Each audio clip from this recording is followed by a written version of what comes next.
Hey everyone, my name's Alex, and I've lived in this quiet Seattle suburb for about 10 years now. It's one of those neighborhoods where people know each other's business, but in a friendly way.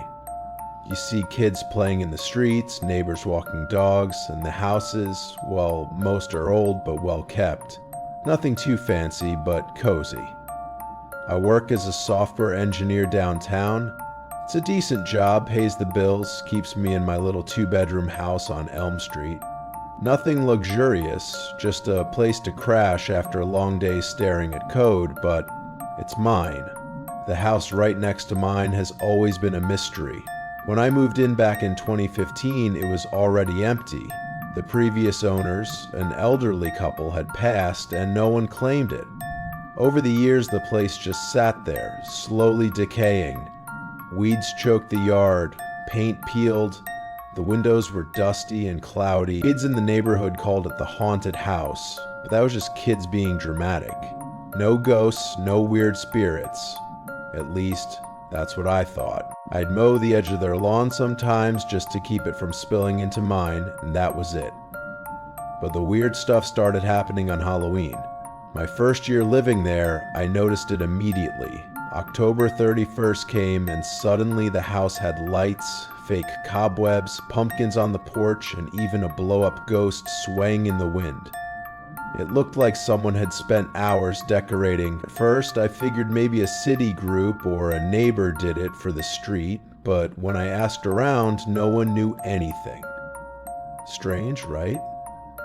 The neighbor across the street, Karen, told me the house had been empty forever. That night, kids came trick-or-treating, and a few even knocked on the abandoned house's door. Of course, nobody answered. I watched from my porch, handing out candy. Around midnight, I thought I heard creaking from inside. The floors, maybe footsteps. I chalked it up to the wind or some animal. By the morning of November 1st, everything was gone. No pumpkins, no lights, nothing. The house looked sad and empty again. At first I shrugged it off. Work kept me busy and life went on, but the next Halloween, it happened again. This time even more elaborate. Skeletons hung from the porch. A fog machine puffed eerie mist over the yard. I wanted answers, so after work I walked over, knocked on the door, called out, "Hello? Anyone home?" Silence. I peeked through the window, but the curtains were drawn and it was too dark to see anything. That night the noises got louder. Bangs, thumps, like furniture moving. I lay awake in bed, staring at the ceiling, wondering if someone had squatted inside. But again morning came and the house was empty. Year after year, the same thing. Every Halloween, the house transformed into this spooky wonderland. I tried catching the person responsible. One year, I set up a cheap security camera pointing at the yard. That night, the feed glitched, static, then blank. Next morning, the camera was fine, but no footage of anyone. In 2022, I'd lived with this strange mystery long enough. I started digging online, checking property records. The house belonged to a Robert Thompson, but he had died back in 2010 and no heirs were listed. I even called the city to ask if they knew about the decorations. The lady laughed. "That old place? No, we don't touch private property like that." I was left wondering who was doing all this and why only on Halloween? Then last year, Halloween 2024, it escalated. Decorations were bigger than ever. Giant spiders on the roof, tombstones in the yard with names carved into them. I couldn't just watch from my porch anymore. After dinner, I grabbed a drink and sat on my porch. Kids roamed the street, but I kept my eyes on the empty house, scanning the upper floor windows. Something about that night felt different, heavier, like the house itself was alive, waiting for someone. And I wasn't sure I wanted to know who. The way he said it made my stomach tighten. I froze for a second. Robert Thompson. That was the name on the property record I found online. The man who died back in 2010. My brain couldn't catch up with what my ears just heard. "Wait," I said, trying to sound casual.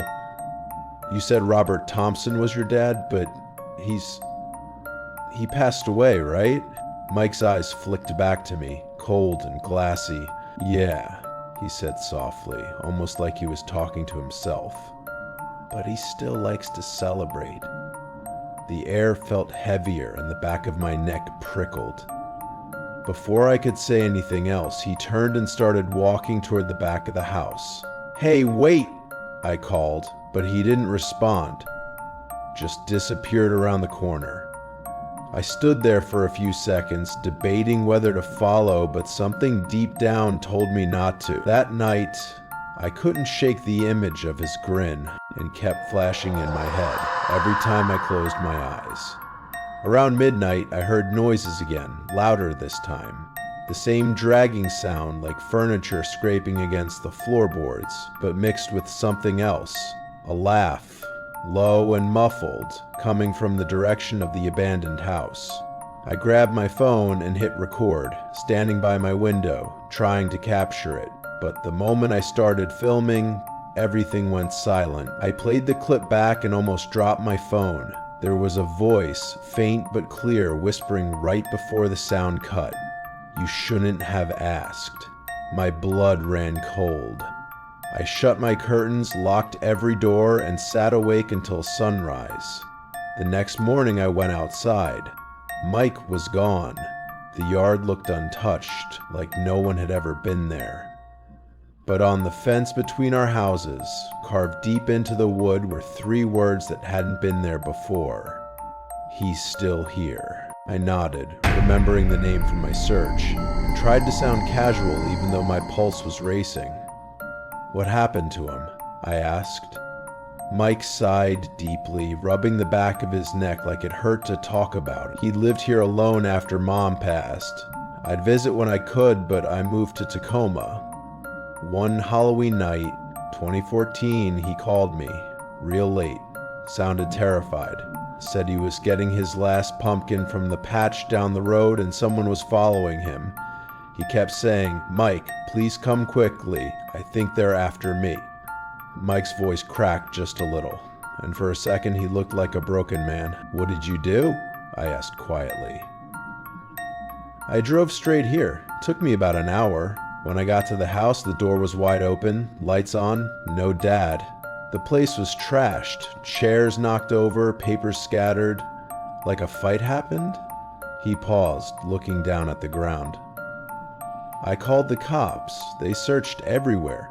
No body, no blood, no signs of him. They said maybe he wandered off, old age or confusion, but that wasn't him. He was sharp. He didn't just disappear." I swallowed hard, not knowing what to say. "That's awful," I whispered. He nodded slowly. "So now you know why I come back every Halloween. I decorate it the way he used to. Every pumpkin, every light, hoping maybe he'll see it, come home somehow." He gave this small, broken laugh. "It's stupid, I know. But it's all I have left." His eyes glistened in the late afternoon light, and for the first time, he seemed less creepy and more tragic. I didn't press him for more. We talked about random stuff for a while. The weather, football, the city. Then he said he had to go. When he shook my hand, his grip lingered just a little too long, firm, almost desperate. He walked off toward a dark blue truck parked down the street and drove away without looking back. I stood there watching the taillights fade into the distance, feeling this weird mix of sadness and relief. It all made sense now, the decorations, the noise, even the silhouette. Probably him setting up late, maybe talking to his dad out loud, but that night lying in bed, something didn't sit right. I kept replaying his words in my head, the way his tone shifted when he said they were after him. And then, just before I drifted off, I heard it again, a faint whistle coming from outside my window. Then about a week later, on November 10th, I came home late from the office. It was around 9 p.m., dark and pouring rain. As I pulled into my driveway, something felt wrong.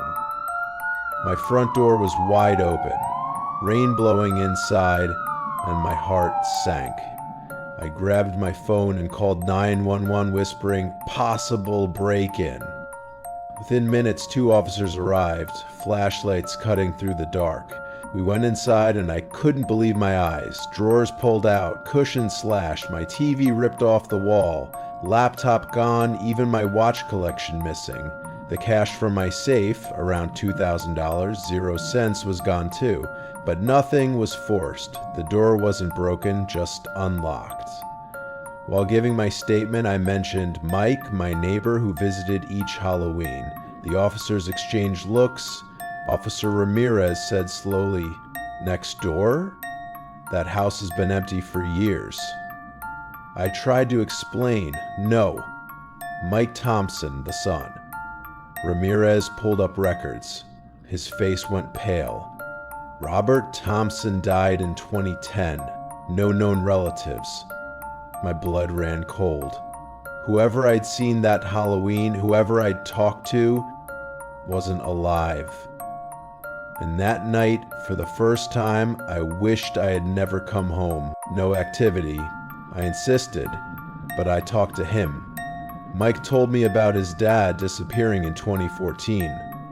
Ramirez frowned. "Sir, according to this, Robert Thompson died of natural causes in 2010. Heart attack. Buried in Greenwood Cemetery. No missing persons report, no son named Mike." My blood ran cold. What? That can't be. He was right there in the yard. The officers checked the abandoned house next door, unlocked, which was weird. Inside, dusty and empty, as always. No signs anyone had been there recently. Footprints in the dust maybe, but could have been old. Back at my place, they dusted for prints, took photos. "We'll look into it," Ramirez said, "but no one's reported missing here. Stay clear." They left. I barricaded my door, slept with a baseball bat by the bed. That night, the noises returned. Footsteps, creaking floors, whispering. The next day, I drove to the county office, pulled records myself. Robert Thompson, dead, 2010, alone, no wife, no kids. House abandoned, no missing person in 2014. Checked the cemetery, his grave overgrown. Who was Mike? Why the decorations? The story about the follower, the open door. It mirrored my break-in. Was he casing my place while we talked? But why the elaborate lie? I installed new locks, cameras everywhere, but still, the unease didn't go away. That Halloween, nothing felt normal again. And that's the thing about real horror. It doesn't always end when the story does. Sometimes it lingers, hiding in the corners of your mind, waiting for the quiet to remind you it's still there. Every night I feel like something's watching me from that upper window, and Halloween's coming again. What if he returns? Or worse, what if his dad does? The police still have no answers, no suspects, no clues. My stuff's gone, but honestly, I'd give up everything just to sleep without fear again. Sometimes I hear knocking late at night. Not on the door, but from inside the walls. I try to convince myself it's the house settling, but deep down I know it's not. It started with those decorations, and maybe it's not over yet. So tell me, what would you do if this happened to you? Would you stay or pack up and run? Let me know down below, and if you want more real stories like this, hit that like button, subscribe, and check out the next video on screen for another true Halloween nightmare. Stay safe, and don't open the door if you hear knocking tonight.